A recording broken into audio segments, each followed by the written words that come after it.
पश्चिम बंगाल की राजनीति में एक बड़ा उलटफेर देखने को मिला। कांग्रेस पार्टी ने विधानसभा चुनाव 2026 के लिए अपने 284 उम्मीदवारों की पहली सूची जारी कर दी। राज्य में कुल 294 विधानसभा सीटें हैं, जिनमें से केवल 10 सीटों को छोड़कर बाकी सभी पर पार्टी ने अपने प्रत्याशियों के नाम साफ कर दिए। इस फैसले से यह स्पष्ट हो गया है कि कांग्रेस बंगाल में किसी भी बड़े गठबंधन का हिस्सा बनने के बजाय स्वतंत्र रूप से चुनाव लड़ रही है। पार्टी ने इस बार अपने सबसे भरोसेमंद और अनुभवी चेहरों पर दांव लगाया। सूची जारी होते ही राजनीतिक गलियारों में चर्चा शुरू हो गई कि क्या कांग्रेस का यह एकला चलो का नारा तृणमूल कांग्रेस और बीजेपी के वोट बैंक में सेंध लगा पाएगा।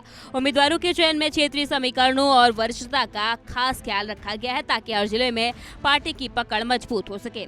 अभी सूची में सबसे चौंकाने वाला और बड़ा नाम अधीर रंजन चौधरी का है। लोकसभा में नेता प्रतिपक्ष की भूमिका निभा चुके दिग्गज नेता अधीर रंजन चौधरी को पार्टी ने बहरामपुर विधानसभा सीट से अपना उम्मीदवार बनाया।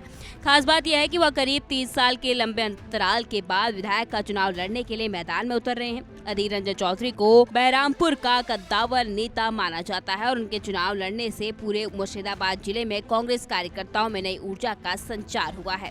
राजनीतिक विश्लेषकों का मानना है कि अधीर रंजन को विधानसभा में उतारना कांग्रेस की एक सोची समझी रणनीति है, ताकि राज्य स्तर पर नेतृत्व को मजबूती मिल सके। उनके चुनावी मैदान में होने से बहरामपुर की सीट अब राज्य की सबसे चर्चित सीटों में से एक बन गई है। कांग्रेस ने केवल अधीर रंजन ही नहीं बल्कि अन्य अनुभवी नेताओं को भी मैदान में उतारा। राज्यसभा सांसद रह चुकी मौसम नूर ने पार्टी ने मालतीपुर विधानसभा सीट से टिकट दिया है। राज्यसभा का कार्यकाल खत्म होने के तुरंत बाद उन्हें विधानसभा चुनाव की जिम्मेदारी सौंपना दर्शाता है कि पार्टी अनुभवी महिलाओं और क्षेत्रीय प्रभाव वाले नेताओं को प्राथमिकता दे रही है। इसके अलावा राज्य की सबसे हाई प्रोफाइल सीट यानी कि भवानीपुर पर भी सबकी नजरें टिकी हुई है। यहाँ से कांग्रेस ने प्रदीप प्रसाद को अपना प्रत्याशी बनाया। भवानीपुर वो सीट है जहाँ से मुख्यमंत्री ममता बनर्जी चुनाव लड़ रही है और उनके खिलाफ बीजेपी के नेता शुभेंदु अधिकारी को मैदान में उतारा गया है। अब प्रदीप प्रसाद के आने से यहाँ मुकाबला त्रिकोणीय हो गया। भवानीपुर जंग अब केवल जीत हार की नहीं बल्कि साख की लड़ाई बन चुकी है। सोशल मीडिया प्लेटफॉर्म पर सूची जारी कर कांग्रेस ने चुनाव अभियान का औपचारिक संखनाद कर दिया है। 284 उम्मीदवारों के नामों की घोषणा के साथ ही पार्टी मुख्यालयों पर चुनावी रणनीति को अंतिम रूप दिया जा रहा है। कांग्रेस का मुख्य फोकस उन क्षेत्रों पर है जहां पारंपरिक रूप से उसका आधार मजबूत रहा है, जैसे मालदा और मुर्शिदाबाद।